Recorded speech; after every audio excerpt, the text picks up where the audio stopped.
दोस्तों नमस्कार। सत्यप्रिय दलित शोषित वनवासी समाज पार्टी से आज तारीख 29/10/2025 तो केंद्र सरकार 8वां वेतन आयोग के लिए एक आयोग का गठन कर चुकी है। हम जानते हैं 1 जनवरी 2026 से 8वां वेतन आयोग लागू हो जाएगा। खबर बताती है 50 लाख कर्मचारियों को फायदा होगा और 69 लाख सेवानिवृत्त कर्मचारियों को फायदा होगा। ये जो आंकड़ा है ये भी आश्चर्यजनक है। क्या केंद्र सरकार के मात्र जो है 50 लाख कर्मचारी हैं इस पूरे देश में? अब ये तो हमें क्लियर नहीं है, आश्चर्यजनक आंकड़ा है। एक मूल बात यह है कि हम जानते हैं इस वेतन आयोग से हर कर्मचारी के जो तनख्वाहें हैं, रिपोर्ट बताती है लगभग दुगनी हो जाएंगी, लगभग दुगनी से थोड़ा कम। जिसको आज 40,000 मिल रहे हैं, रिपोर्ट बता रही थी वो 70,000 रुपये लगभग पाएगा 1 जनवरी 2026 से। एक चीज यहाँ पे पहली ये है कि इस 8वें वेतन आयोग से आम जनता में कोई खुशी नहीं है, उसके लिए खुश होने का कोई कारण भी नहीं है।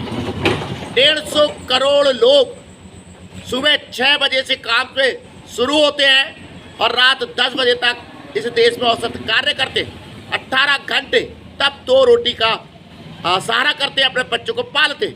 और कोई एक सरकारी कर्मचारी सुबह 10, साढ़े 10, 11 बजे आएगा, 4 बजे छोड़ के भाग जाएगा और अपने कार्य के अनुपात में, तनख्वाह के अनुपात में बेहद न्यूनतम कार्य के अनुपात में, न्यूनतम कार्य के अनुपात में एक बम्पर रकम वो पाता है।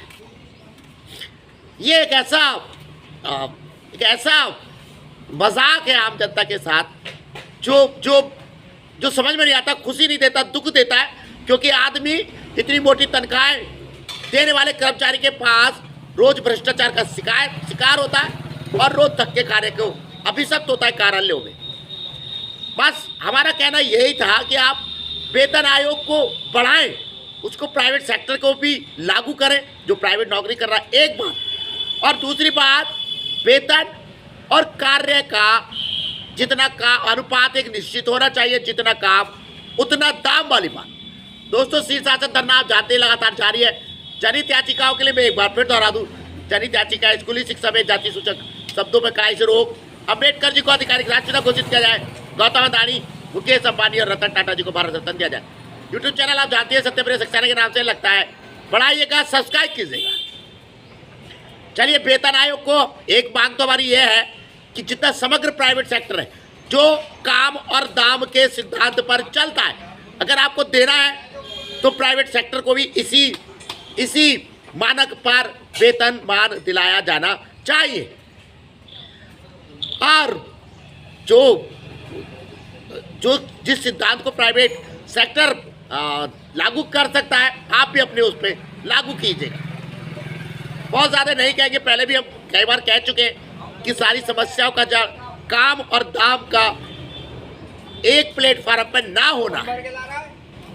इस देश की जनता को इन 8वें वेतन आयोग से कोई खुशी नहीं है। आप कहते हैं पैसा आएगा, पैसा नहीं आएगा। गरीब और ठगा सा हुआ उनको देखता रहेगा जिन पे बेशुमार पैसा है खर्च करते हुए और अपने को ही महसूस करता रहेगा। और अभी सब